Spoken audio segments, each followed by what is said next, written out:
En fait, ce qui est intéressant, c'est qu'aujourd'hui, je reçois très régulièrement des demandes, alors soit de gens que je connais pas, mais aussi des gens de ma promo ou des promos qui me disent «Ah, je commence à me poser des questions, est-ce qu'on peut se parler pour que tu m'expliques quel est le secteur, quelles sont les opportunités?» Voilà, donc petit à petit, je me dis que c'était pas totalement inutile de crier dans le désert, et ça, le désert attire de plus en plus de monde.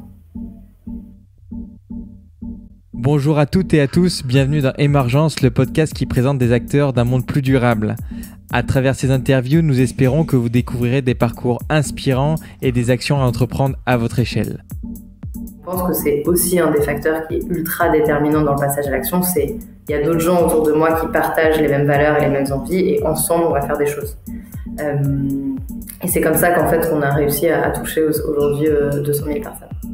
Pour ne manquer aucun épisode, abonnez-vous sur Apple Podcasts, Spotify, Imago TV ou toute autre application. Bonne écoute.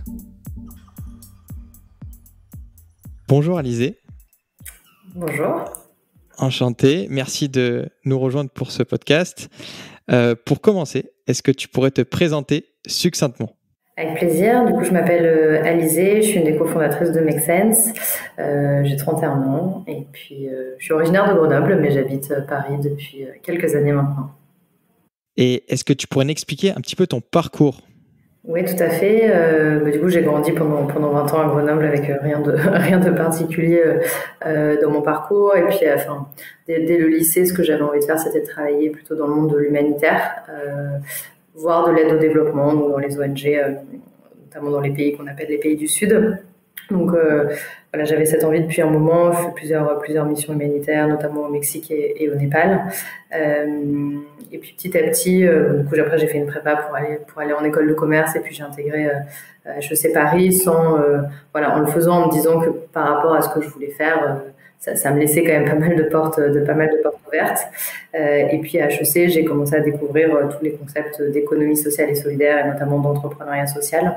Et ça m'a pas mal plu parce que ce qui me titillait un peu avec l'humanitaire et l'aide au développement, c'était de me dire qu'on arrivait en réponse à des problèmes déjà causés.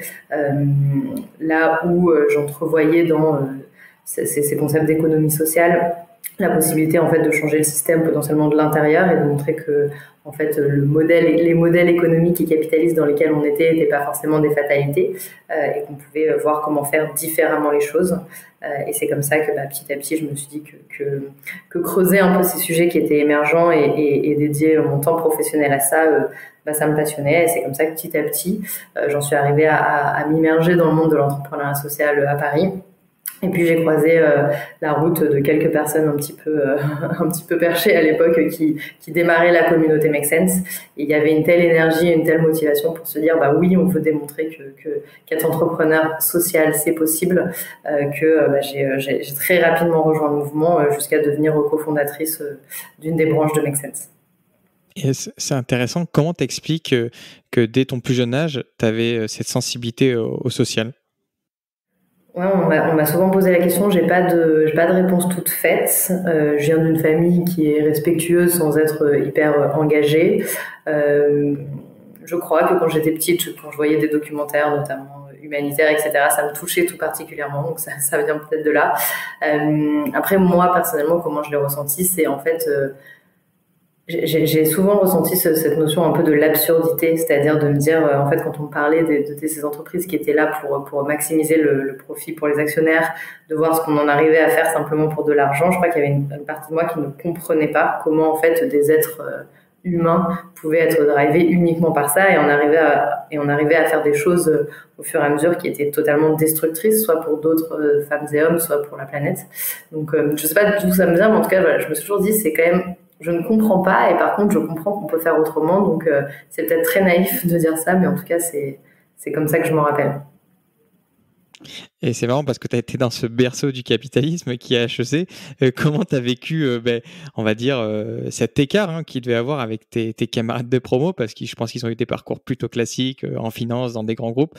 Comment tu as vécu ça, et est-ce que c'est devenu une force au contraire ? Bah, je l'ai vécu un peu de deux façons. Bon, c'est vrai que ça commence un peu à changer, mais j'étais diplômée il y a 9 ans. C'était pas encore quand même le centre d'intérêt majeur. Par contre, il y avait des espaces où on pouvait quand même rencontrer des gens alignés. Donc il y avait différents clubs politiques, dont Contre-Courant qui était le club politique de gauche. Il y avait des associations humanitaires, il y avait l'association de développement durable. Donc c'est vrai qu'en fait, en intégrant ces endroits-là, c'est là qu'on rencontre des gens qui sont plus alignés avec les valeurs. Et puis après, je crois que j'aimais bien aussi cette idée d'être un petit peu à côté et voire parfois un peu impertinente à poser quelques questions, même si évidemment quand il y a 90% des gens qui pensent pas la même chose, on la ramène pas forcément trop, mais et du coup, c'est vrai que depuis lors, je suis quand même assez identifiée, même dans mes groupes d'amis ou quoi, comme la personne qui parle de développement durable et de social. Et en fait, ce qui est intéressant, c'est qu'aujourd'hui, je reçois très régulièrement des demandes, alors soit de gens que je connais pas, mais aussi des gens de ma promo ou des promos qui me disent « Ah, je commence à me poser des questions, est-ce qu'on peut se parler pour que tu m'expliques quel est le secteur, quelles sont les opportunités ?» Voilà, donc petit à petit, je me dis que c'était pas totalement inutile de crier dans le désert et ça... Le désert attire de plus en plus de monde.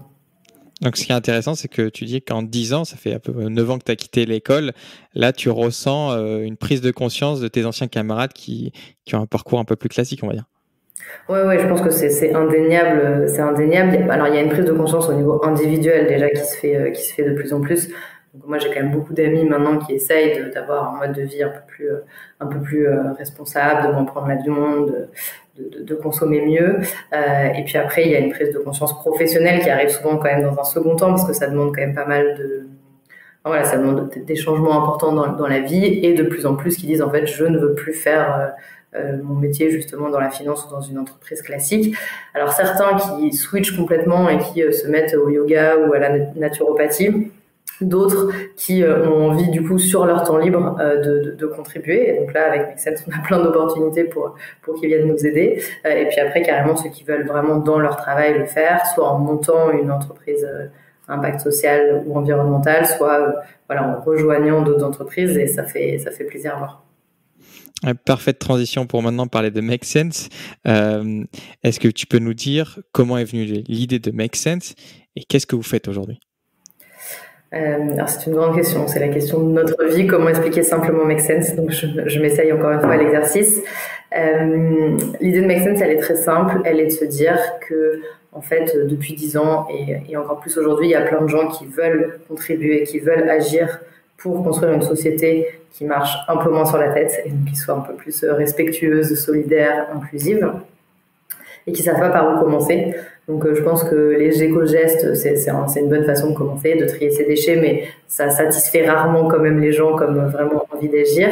Et la montagne paraît très grande. Et nous, on s'est dit avec Make Sense, en fait, oui, la montagne est très grande, mais en fait, il y a aujourd'hui plein de façons dont on peut agir, et notamment, il y a des entrepreneurs qui se développent avec des projets, et tout un chacun peut aider ces entrepreneurs à se développer, et ça peut être une première marche de leur engagement, une première action.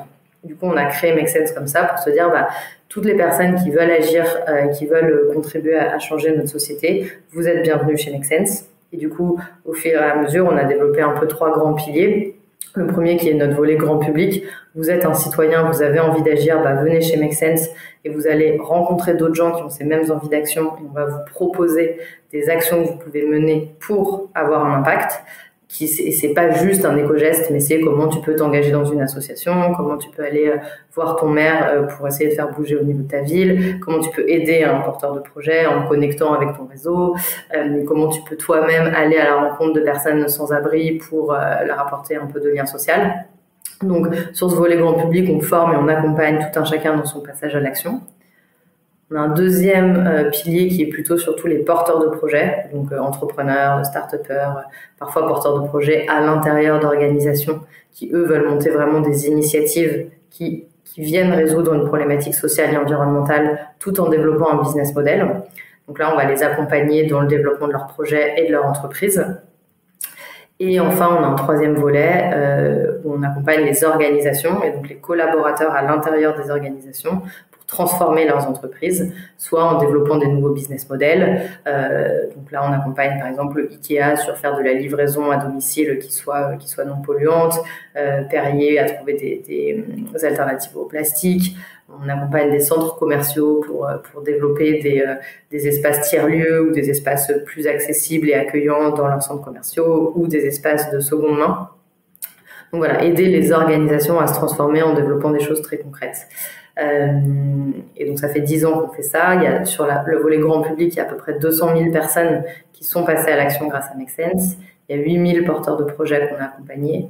Et j'ai perdu le compte, mais je pense qu'on est à 300 ou 400 organisations qu'on a accompagnées à différents degrés. Et peut-être pour finir, parce que je parle beaucoup, on est 120 collaborateurs aujourd'hui, 70 à Paris et le reste dans différentes régions du monde. Là, tu as bien présenté Make Sense. On va reprendre chaque pilier un par un pour un peu creuser parce que c'est des thématiques assez différentes. La première, c'est plutôt l'aspect citoyen. Aujourd'hui, comment vous arrivez à fédérer des citoyens autour de projets? Tu en as cité plusieurs. Hein. Comment on arrive à fédérer les gens autour de projets qui ont du sens? Ouais. Mais je dirais que notre recette, elle se base sur deux choses. La première, c'est la notion de parcours d'engagement et la deuxième, c'est la notion de communauté. Parcours d'engagement, ça veut dire qu'en fait, tout un chacun n'est pas au même niveau de son engagement, on n'est pas prêt à faire la même chose pour agir. Et donc nous, on développe différents formats qui permettent un peu de gravir ces marches de l'engagement. La première marche, c'est s'inspirer, comprendre les problèmes et surtout se sentir concerné par les problèmes. Parce que c'est une chose que de voir qu'il y a le réchauffement climatique, c'est une autre chose que de se dire « Ah oui, comment je contribue ?» Donc là, on fait beaucoup de contenu inspirationnel. On a un média en ligne avec beaucoup d'articles. On a des vidéos, on a fait quelques web documentaires. Et puis, quand le contexte le peut, on fait beaucoup d'événements.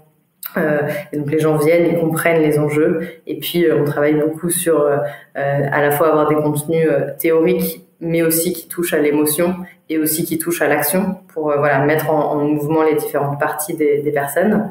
Donc ça, c'est la partie inspiration. Puis ensuite, on va te proposer des actions assez simples pour commencer à agir. Ça peut être des petits ateliers où tu vas aider des porteurs de projets, des ateliers débats. Puis après, des programmes un peu plus intensifs où c'est pendant 2 semaines où on te forme vraiment à agir sur une thématique. Puis ça peut aller jusqu'à des programmes de 6 semaines, 8 semaines pour t'aider à monter une initiative. Et en fait, c'est parce que tu suis ces parcours-là qui arrivent au bon moment par rapport à là où t'en es que les gens passent entre guillemets les étapes. La deuxième notion, c'est la notion de communauté, parce que tout ça, évidemment, ça se fait pas tout seul derrière son ordinateur. Bon, aujourd'hui, ça se fait derrière son ordinateur avec d'autres sur Zoom. Et en fait, Make Sense, depuis le départ, c'est une communauté, c'est-à-dire on ne vient pas aider un entrepreneur tout seul, on vient participer à un atelier collectif avec d'autres. Et puis après l'atelier, on se retrouve, on va boire un verre ensemble. On a des membres de la communauté, on a des mobilisateurs qui sont un peu les super membres qui forment les membres, on a des super mobilisateurs qui sont un peu les super membres. Et donc en fait, toute cette architecture sociale fait qu'en fait, personne n'est seul. Et on pense que c'est aussi un des facteurs qui est ultra déterminant dans le passage à l'action, c'est il y a d'autres gens autour de moi qui partagent les mêmes valeurs et les mêmes envies, et ensemble, on va faire des choses. Et c'est comme ça qu'en fait, qu'on a réussi à toucher aujourd'hui 200 000 personnes. Et quel est le bénéfice, on va dire, humain pour les gens qui y participent? Parce qu'on parle souvent des choses qu'ils font, mais qu'est-ce qu'ils en retirent pour leur donner envie justement de le faire? Ouais, c'est une super question parce que l'engagement totalement désintéressé, je pense que ça n'existe pas. On le fait forcément parce qu'on en retire quelque chose, même si c'est très noble. Nous, on a identifié un petit peu trois sujets. Le premier, c'est celui que j'évoquais, c'est en fait je rencontre des gens. J'élargis mon réseau. Alors, ça peut être un réseau qui devient un réseau professionnel parce qu'on a beaucoup de gens qui trouvent du travail avec Make Sense. Ça peut être juste un réseau d'amis. Moi, aujourd'hui, le nombre d'amis que j'ai qui viennent de Make Sense est hallucinant. Donc, tu rencontres des gens, tu partages avec ces gens, tu sociabilises. Et ça, c'est quand même sacrément chouette. Le deuxième, c'est que tu trouves du sens dans ce que tu fais. Et donc, le soir, t'es satisfait parce que tu t'es dit que t'as apporté ta pierre à l'édifice. Et on essaye de plus en plus d'aider à mesurer ça. Et puis le troisième, c'est que tu apprends des choses. Et en fait, dans Make Sense, nos formats d'ateliers ou nos formats de programmes, ils permettent de développer des compétences qu'on n'apprend pas tellement à l'école, que sont travailler en équipe, collaborer avec d'autres, des méthodes de créativité et de facilitation de l'intelligence collective, des méthodes de résolution de problèmes. Donc voilà, on a tout un ensemble de compétences qu'on développe au sein de ces différents formats et que les gens ensuite peuvent également réutiliser dans leur vie professionnelle. Et donc pour moi, à partir du moment où une personne elle arrête d'apprendre, elle se désengagera de la communauté. Et donc c'est pour ça aussi qu'on crée t'es participant, mais au bout d'un moment tu peux devenir mobilisateur, puis super mobilisateur. Et tant que tu veux, tu peux continuer à apprendre et à construire dans Make Sense et te sentir partie du projet. Et ce qui est intéressant dans vos projets, parce que mon cousin a fait Make Sense pendant le premier confinement, donc j'ai vu un petit peu, tu me parlais de Zoom, je vois un peu ce que c'est. Dans votre cas, ce qui est intéressant, c'est que vous utilisez les outils informatiques qui sont souvent de plus en plus pointés du doigt pour leur impact carbone, mais vous l'utilisez comme outil, pas comme du binge-watching pour du Netflix et on regarde des choses sans être actif et en subissant les choses. Vous, c'est tout l'inverse, j'ai l'impression. Vous avez compris l'intérêt du digital, le flux d'informations, la connexion entre les gens, même si à la distance en ce moment. Comment tu l'expliques, toi, votre utilisation qui a un impact très positif, j'ai l'impression, contrairement à d'autres usages comme les réseaux sociaux qui peuvent être chronophages et même addictifs? Ouais. C'est une super question et on nous demande parfois vous utilisez Facebook ou Zoom, c'est pas aligné avec vos valeurs. Personnellement, je pense qu'il faut pas se tromper de combat et qu'en fait, nous, notre objectif, c'est de toucher le grand public et c'est de se dire, toutes les gens qui ont envie d'agir mais qui ne le font pas encore, nous, on va les toucher. Et du coup, en fait, utiliser Facebook, aujourd'hui, c'est là, Facebook, de plus en plus Instagram. Hier, on a échangé avec TikTok, c'est pour te dire. Donc voilà, et je n'approuve absolument pas ces géants du net et ce qu'ils font. Après, c'est pas aujourd'hui notre combat que d'aller se mettre ailleurs. Mais par contre, il faut, c'est les outils que les gens utilisent. Donc aujourd'hui, utilisons ces outils-là.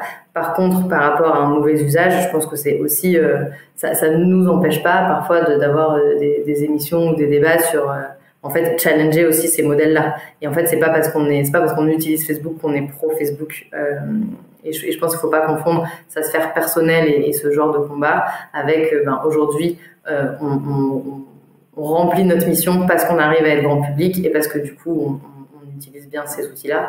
Et après, comme tu le disais, l'idée c'est pas de maintenir les gens sur notre page Facebook pendant 2 heures pour les abrutir. Donc voilà, aujourd'hui moi je le vois comme des outils à notre disposition. Si demain on arrive à faire qu'on peut toucher des millions de personnes avec des outils open source qui protègent nos données, je les utilise direct. Aujourd'hui c'est pas encore le cas, donc on s'adaptera. Et si c'est le cas, ça sera racheté par Facebook. Donc, ça va être compliqué. On va monter des coopératives de réseaux sociaux. Oui, et puis c'est pas parce qu'on les utilise qu'on peut pas imaginer d'autres modèles qui viendraient les disrupter. Donc. Bien sûr, je pense qu'il faut utiliser tous les outils qu'on a sous la main. Et ça me permet justement de rebondir une nouvelle fois sur la partie plutôt incubation. Vous accompagnez énormément d'entrepreneurs parce qu'il y a le volet entreprise, il y a citoyens et entreprises. Aujourd'hui, c'est je n'ai plus le nombre en tête, mais de nombreuses startups que vous avez accompagnées dans l'économie sociale. Est-ce que tu pourrais redéfinir ce que c'est? Et est-ce que tu peux nous dire si aujourd'hui c'est viable? Parce qu'on a souvent tendance à dire entreprise sociale, c'est pas rentable, ça vit sur les aides de l'État. Est-ce que tu peux nous expliquer, nous faire une petite update de ce créneau-là? Oui, avec plaisir. Bon, je vais casser le suspense tout de suite. Oui, c'est possible que ça soit viable et rentable. Je dis pas que ça allait à tous les coups, mais comme toute entreprise en fait. Une entreprise sociale, ou on dit maintenant une entreprise à impact, c'est une organisation. Alors ça peut être sous format entreprise, ça peut être sous format coopératif, ça peut même être sous format associatif, qui met au cœur de son objet social et de sa raison d'être d'organisation de résoudre une problématique sociale et environnementale et de développer une activité qui soit respectueuse de la planète et des hommes et des femmes. Et qu'il le fait en développant un modèle économique qui soit viable, qui est potentiellement aussi rentable et qui du coup peut réinvestir les profits qu'il fait éventuellement dans sa mission. Je vous donne quelques exemples. On a par exemple l'entreprise Roger Voice qui est une application pour permettre aux personnes sourdes et malentendantes de téléphoner et donc qui a pour objectif de lutter contre l'isolement social des personnes sourdes et malentendantes qui n'ont pas accès au téléphone, et ils ont développé toute une appli qui leur permet de téléphoner, et qui aujourd'hui a un modèle économique qui passe soit par de la souscription individuelle, soit par prépaiement par les opérateurs. Dans le secteur des déchets et de l'économie circulaire, on a plein de modèles. Ça va de modèles aller récupérer des déchets organiques à la sortie des restaurants pour les transformer en énergie et revendre cette énergie. On a aujourd'hui investi dans une startup qui s'appelle Urbin, qui aide chaque entreprise à bien gérer ses différents flux de déchets. Voilà. Après, on a des entreprises un peu plus disruptives, par exemple Toupi, qui transforme de l'urine humaine en biofertilisant pour l'agriculture. Donc eux, ils se disent, nous, on veut monter une boîte où on va diminuer l'impact environnemental de l'agriculture et des produits phytosanitaires. Et ils ont innové en trouvant une façon d'avoir le même effet à base d'urine humaine. Ou alors encore Data Farm, qui eux vont installer des data centers à côté des usines de méthanisation. Donc qui sont des usines qui vont transformer les déchets agricoles en énergie, et donc ça permet d'alimenter le data center en énergie propre. Voilà, ou encore des startups qui se montent comme Epoca sur le maintien à domicile des personnes âgées. Donc à chaque fois, en fait, il y a un problème social qui est au cœur, et puis il y a une innovation qui peut être technologique, qui peut être une innovation de service, une innovation de business model, qui permet de répondre à ce problème-là tout en gagnant sa vie. Et vous les accompagnez comment aujourd'hui ? On a un peu trois façons de les accompagner. On a des programmes d'accompagnement où là, ça va être du coaching, de la mise en relation avec des mentors, des financeurs, et vraiment de l'accompagnement au jour le jour. Différents programmes d'incubation en fonction de l'étape d'avancement. On a une plateforme qui s'appelle spot.makesense.org et qui vraiment, là, l'objectif, c'est de permettre à tout porteur de projet, où qu'il soit, quel que soit son niveau de maturité, d'avoir accès à des formations et des mentors gratuitement. Aujourd'hui, il y a 6000 porteurs de projets inscrits. Et ensuite, on a un fonds d'investissement. Et donc là, c'est les projets qui sont un petit peu plus avancés, qui sont en phase de pré-amorçage ou d'amorçage. On va pouvoir aussi financer pour ça. Et pour revenir sur la notion de communauté, je pense que notre grande force, c'est en fait de se dire, plein de porteurs de projets, comment on peut leur apporter par la communauté, par des mentors, par des mises en relation, tout ce dont ils ont besoin pour que eux se concentrent sur leur business et perdent pas de temps à aller chercher tel financement, telle expertise, etc. Et il y a aussi des citoyens qui peuvent donner un petit coup de main.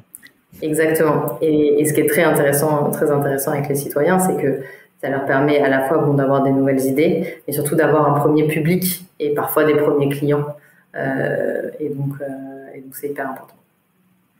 C'est super intéressant. Et vous, aujourd'hui, votre structure, c'est quoi le modèle, justement, Make Sense ? Parce que vous êtes un peu à droite, à gauche. Comment ça se passe ? On est un peu à droite, à gauche. Certains diraient qu'on mange à tous les râteliers. Non, pas du tout. Nous, aujourd'hui, on a un business model en plusieurs parties. Le fonds d'investissement a un modèle à part qui est celui d'un fonds d'investissement classique avec des investisseurs. Et ensuite, on a un peu deux grandes parties de notre business model.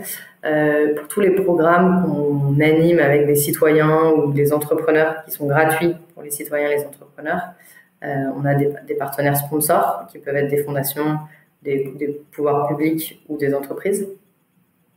Aujourd'hui, sur cette partie-là, on essaye aussi de développer des revenus un peu plus directs en essayant de voir est-ce que notre communauté est prête à contribuer à faire qu'il y ait toujours plus de programmes qui se lancent pour qu'on soit de plus en plus autonome aussi par rapport à ces financements.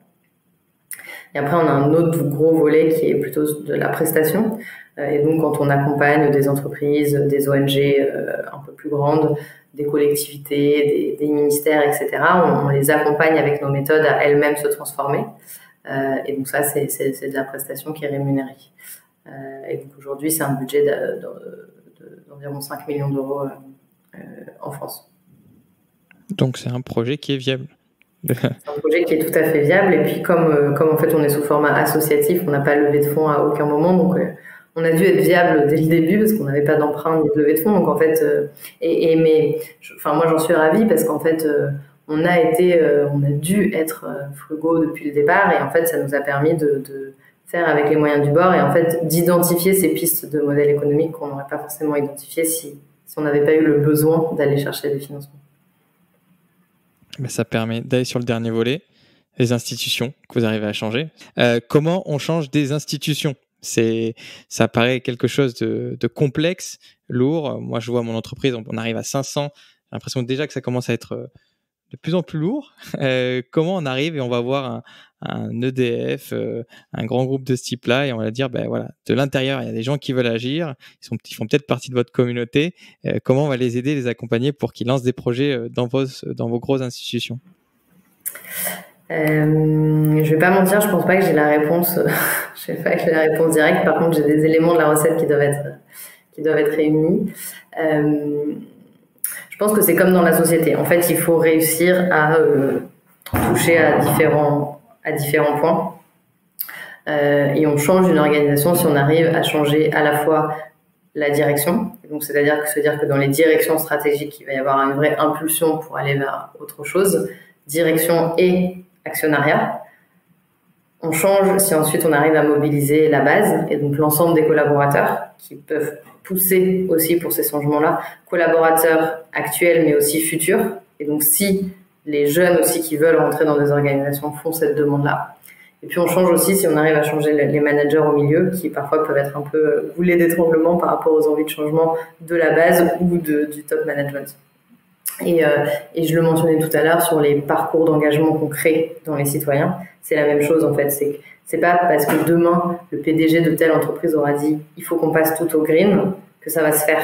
En fait, il y a des résistances à tous les étages et qui sont parfois des résistances structurelles, mais qui en fait sont beaucoup des résistances humaines et individuelles parce que changer de façon de faire, c'est compliqué. Et si on ne comprend pas pourquoi on doit changer, pourquoi est-ce qu'on s'embêterait à changer? Et donc aussi, tout ce travail d'acculturation, de sensibilisation, d'inspiration, on le fait aussi avec les collaborateurs en interne.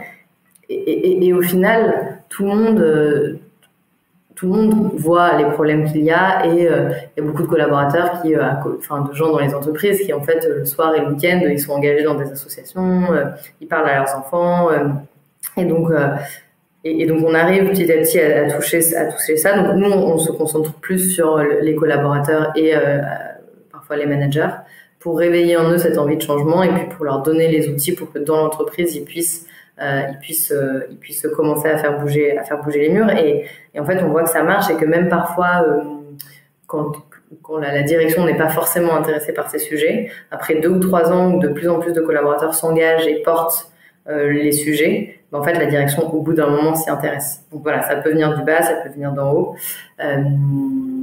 Et puis après, c'est moins notre métier, mais je pense que ça vient aussi de la société, des consommateurs qui vont aussi pousser et changer leur mode de consommation.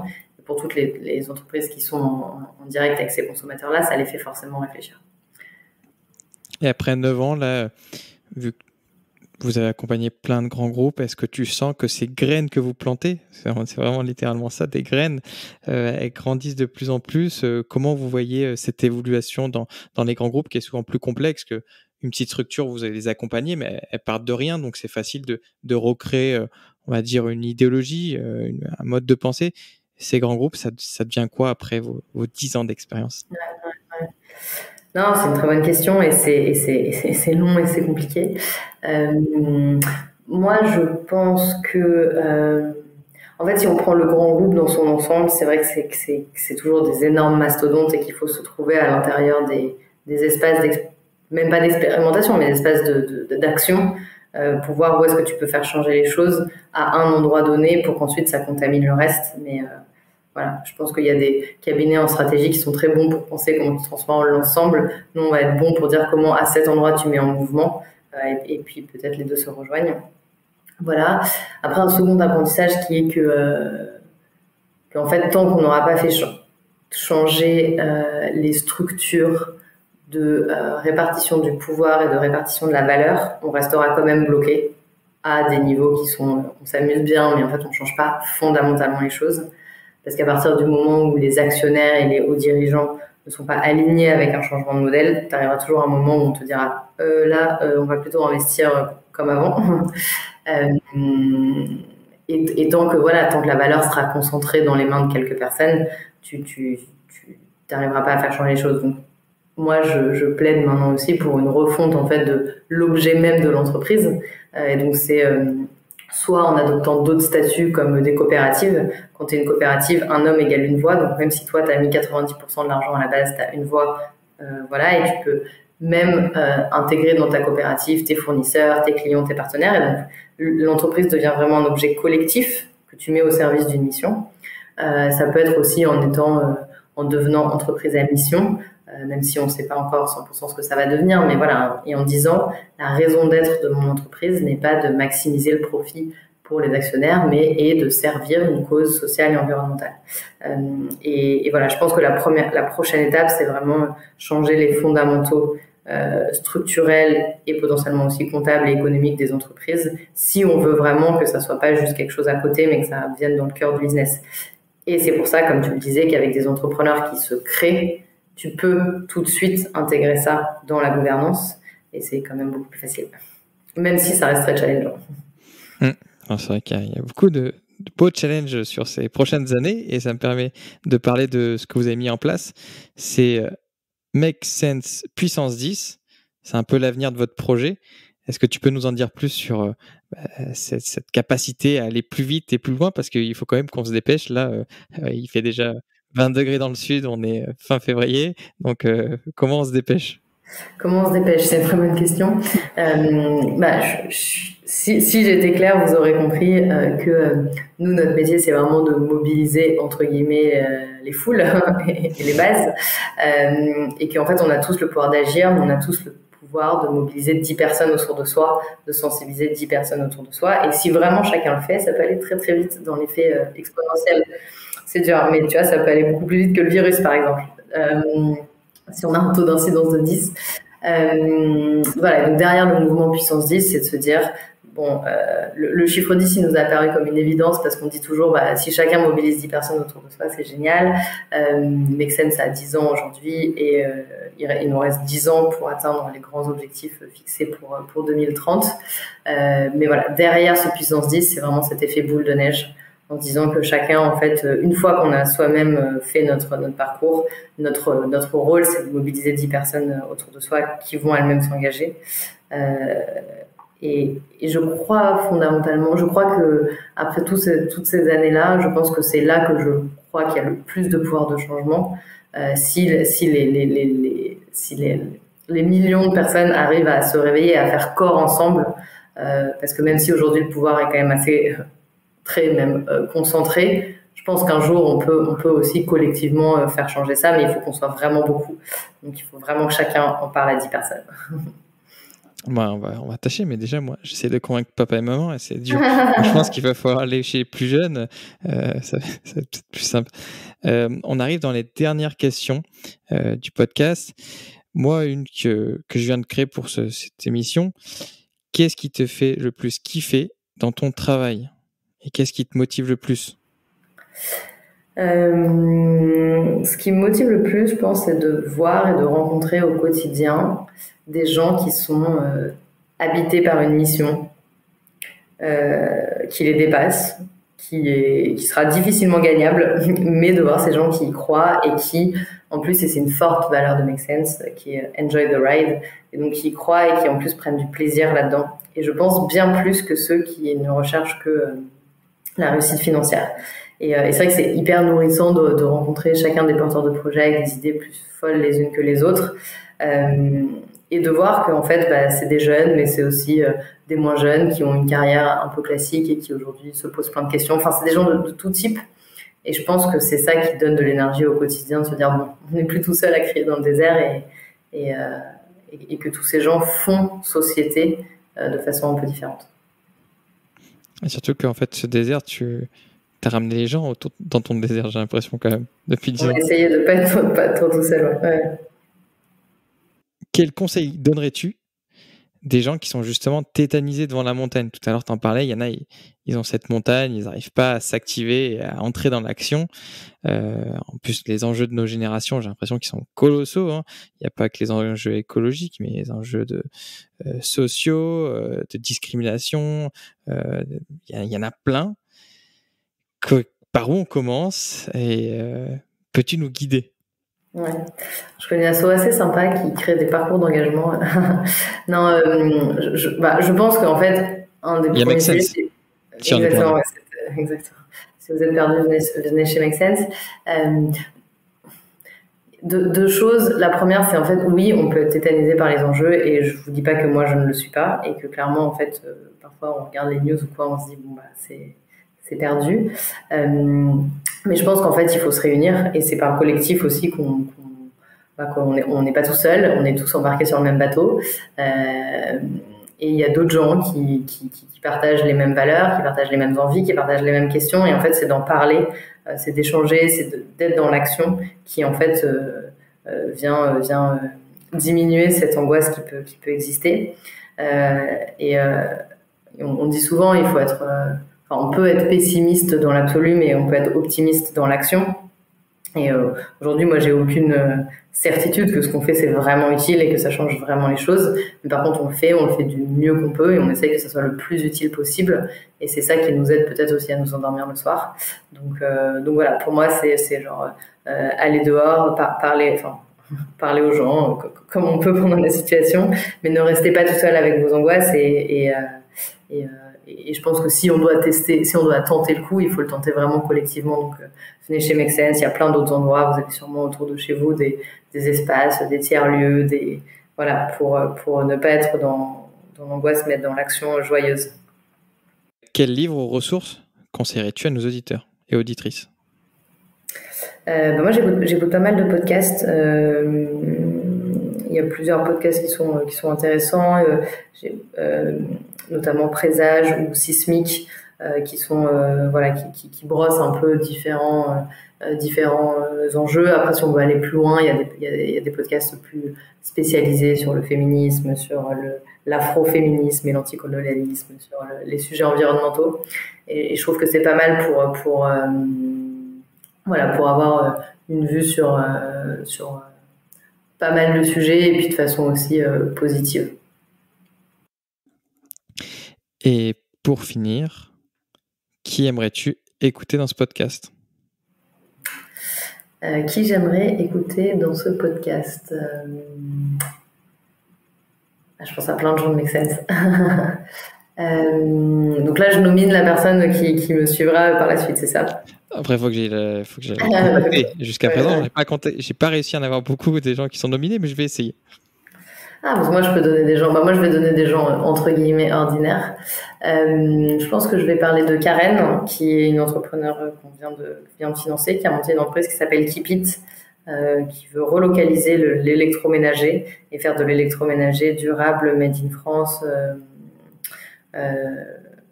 et fabriqué dans des entreprises d'insertion. Et elle a une espèce de naïveté et en même temps, elle a fait une campagne de crowdfunding avec 250 000 €, donc elle n'est pas que naïve, mais une espèce de joie et en même temps de fort réalisme et de talent qui fait qu'elle est, justement pour éviter de tomber dans l'angoisse, elle est parfaite.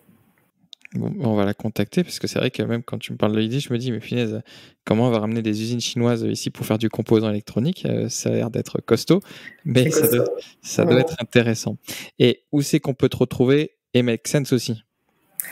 Make Sense, on est sur Facebook, Instagram et pour les infos un peu plus corpo sur LinkedIn, peut-être sur TikTok, on verra.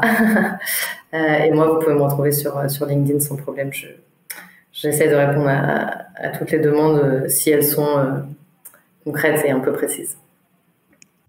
Merci beaucoup, Alizée.